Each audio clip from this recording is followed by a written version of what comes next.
مع بداية أول أسبوع بسنة 2026 العالم عدى عليه أحداث كتيرة ومجنونة لدرجة إنه الواحد ما لحق يستوعب شو عم يصير. شفنا خلافات حادة بين دول كانت حليفة لبعضها، وسمعنا عن اتفاقيات صارت فجأة وبالسر، والأهم من هيك القصة اللي هزت الكل. رئيس فنزويلا انخطف من نص بيته ب30 دقيقة بس. ولكن لما بحثت أكتر وحاولت أربط الخيوط ببعضها تبين معي إنه كل هالكركبة ما كانت مجرد صدفة، ولا هي فوضى عم تصير من غير ترتيب. الحقيقة انه في خيط واحد عم يربط كل هالمشاكل، وشخص واحد هو اللي عم يدير اللعبة مثل ما بده، دونالد ترامب الرئيس الامريكي. اليوم انا جاي حتى اوضح لكم كل شي مخبى، ونكشف سوا خطة ترامب في السيطرة على العالم، وكيف قرر يغير ملامح الكوكب ويخلي الكل يمشي على مزاجه. ركزوا معي منيح لانه المعلومات اللي رح تسمعوها اليوم هي اللي رح تخليكم تفهموا ليش الدول عم تنهار قدام عيونكم بهي السرعة. انا مستر ايهم ويلا نبدأ.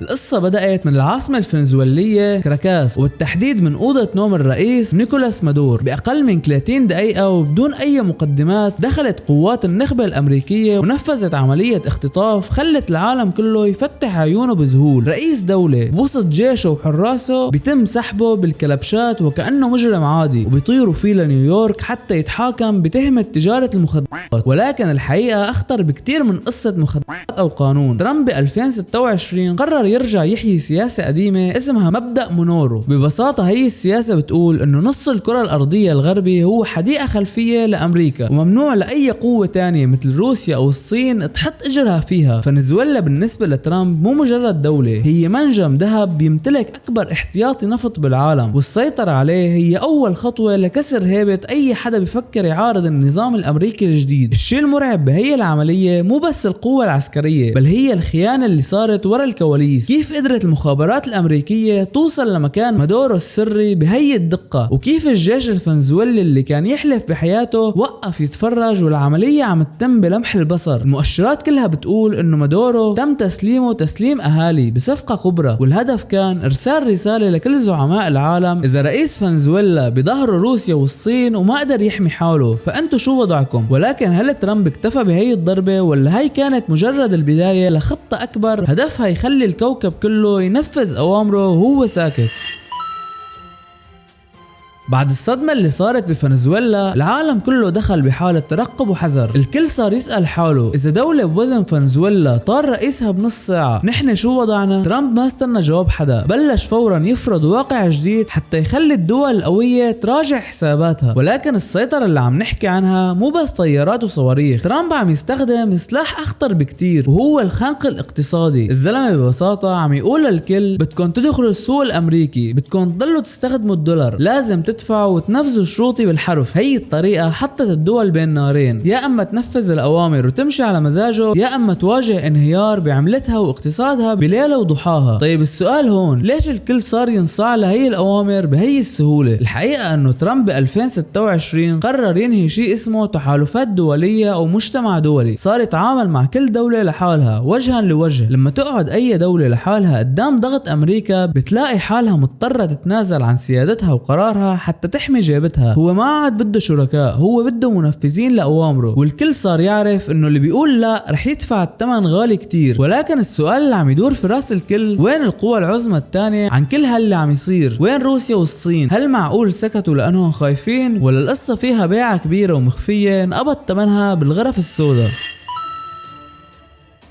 أكتر سؤال محير الناس اليوم هو: وين روسيا والصين من كل يلي عم يصير؟ كيف سمحوا لترامب يمد ايده على فنزويلا الحليف الاستراتيجي لإلهم ويخطف رئيسها بهي السهولة بدون ما يحركوا ساكن؟ ولكن الحقيقة اللي بدأت تنكشف في 2026 هي المقايضة الكبرى ورا الكواليس وفي غرف الاجتماعات المغلقة. القصة ما كانت دفاع عن مبادئ أو حلفاء، القصة كانت عبارة عن سوق لتبادل المصالح. تقارير المسربة عم تقول إنه بوتين عرض على ترامب عرض ما بينرفض، انت بتاخد فنزويلا وكل نفطها مقابل انك تترك لي اوكرانيا بالكامل وتفك عقدة الناتو عن رقبتي. اما بالنسبة للصين الوضع مو احسن بكتير، الصين كانت تستورد 90% من نفط فنزويلا، سكتت فجأة. ليش؟ لانه ترامب ب 2026 عم يلعب على وتر تايوان وطرق التجارة. الصمت الصيني مو خوف من امريكا، هو قبض ثمن لسكوتهم بمكان تاني من العالم. الكل هلا عم يبيع الصغار لحتى يحمي مصالحه الكبيرة، وترامب هو اللي عم يدير هي المزادات بكل برود. وهون كانت الصدمة الحقيقية، الحلفاء اللي كانوا يتغنوا بالصداقات والاتفاقيات الدفاعية طلعوا اول ناس عم يوقعوا على اوراق البيع. ب 2026 ما عاد في شيء اسمه وفاء سياسي، في شيء اسمه قديش بتدفع لحتى غض نظري عنك. وهذا بالضبط اللي خلى ترامب يسيطر على العالم، لانه عرف السعر الحقيقي لكل حدا قاعد على طاولة المفاوضات. ولكن اذا كان هذا حال الدول العظمى، شو وضع منطقتنا العربية؟ ليش بدأت تظهر خلافات كبيرة فجأة بين اكبر الاخوة بالمنطقة؟ وشو دخل ترامب بهي القصة؟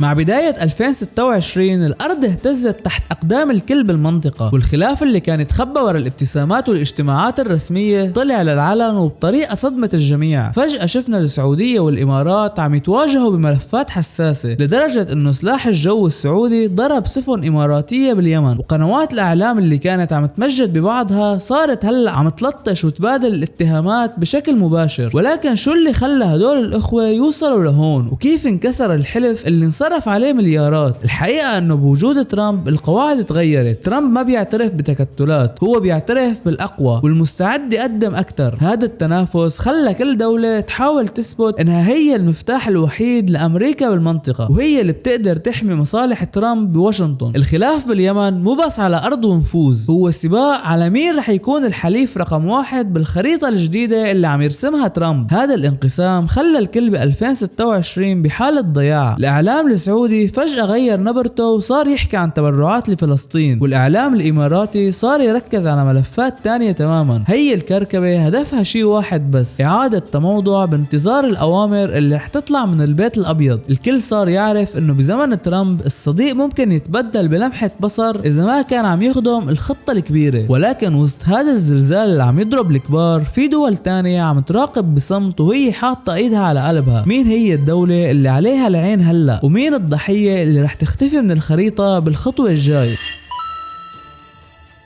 بعد كل اللي حكيناه بيبقى السؤال الأهم، مين عليه الدور؟ ترامب ب 2026 ما له ناطر حدا يوافق على خطته، هو عم يتحرك بمبدأ القوي بياكل الضعيف. عيني عينك، عينه هلأ مو بس على النفط، عينه على كل شي بيلزم أمريكا حتى تضل هي رقم 1 بالعالم وبدون منافس. أول الأسماء اللي عم تتردد هي جزيرة جرينلاند. ترامب مو نسيان حلمه القديم بضم هي الجزيرة اللي بتمتلك ثروات ومعادن نادرة بتلزم للصناعات العسكرية، والدنمارك هلأ بوضع لا تحسد عليه. التهديدات صارت علنية والضغط الدبلوماسي عم يتحول لواقع مفروض. أما بالشرق فإيران هي الهدف الأكبر. مع المظاهرات والوضع الداخلي الصعب، ترامب عم يعطي الضوء الأخضر لضربة بتغير النظام بالكامل، والرسالة واضحة، اللي ما بيمشي بالصف ما له مكان بالخريطة. خطة السيطرة ب 2026 هدفها تمسح أي دولة بتحاول تقول لا أو حتى بتحاول تكون محايدة. بزمن ترامب الحياد صار تهمة والسكوت صار ضعف. الخريطة عم تتغير، ودول كانت بوزنها وقوتها ممكن بكرة نلاقيها صارت مجرد أقاليم تابعة أو دول مقسمة لدويلات صغيرة تخدم النظام الجديد. ولكن بعد كل هذا التفكيك لهي اللعبة العالمية، شو هو الدرس الحقيقي اللي لازم نتعلمه؟ وكيف فينا نحمي حالنا بعالم ما بيحترم غير القوة؟ الدرس اللي لازم نعرفه ب 2026 هو انه الاوطان ما بتحميها الوعود، تحميها القوة والانتاج. اللي شفناه بفنزويلا واللي عم نشوفه بالخلافات بين الاخوة بيأكد لنا شيء واحد، الحلفاء بيبيعوا بعضهم لما المصالح بتقتضي، والقانون الدولي هو مجرد حبر على ورق لما بيقرر المعلم يمسحه بكلمة واحدة. الوعي هو سلاحك الوحيد بهذا الوقت، انك تفهم اللعبة صح وما تنجر ورا العواطف او الاعلام اللي بيحاول يغيبك عن الواقع. بزمن السيطرة المطلقة، الشخص اللي بيفهم النظام وبيرتب حساباته صح هو الوحيد اللي بيقدر ينجو. القوة مو بس بالسلاح، القوة بمعرفة الحقيقة والتحضير للأسوأ دائما. إذا وصلت لهون فأنت هلأ صرت بتعرف شو اللي عم ينطبخ ب 2026، وصرت بتعرف إنه خطة ترامب في السيطرة على العالم ما له خيال، بل واقع عم يتنفذ بالدقيقة والثانية. إذا عجبك هذا التحليل وحابب تضل عم تفهم شو عم يصير ورا الكواليس، لا تنسى تشترك بالقناة حتى نوصل ل 100,000 مشترك بأسرع وقت. شارك هذا الفيديو مع كل حدا حابب يفهم الحقيقة بعيدا عن كذب الإعلام التقليدي. أنا مستر أيهم، سلام.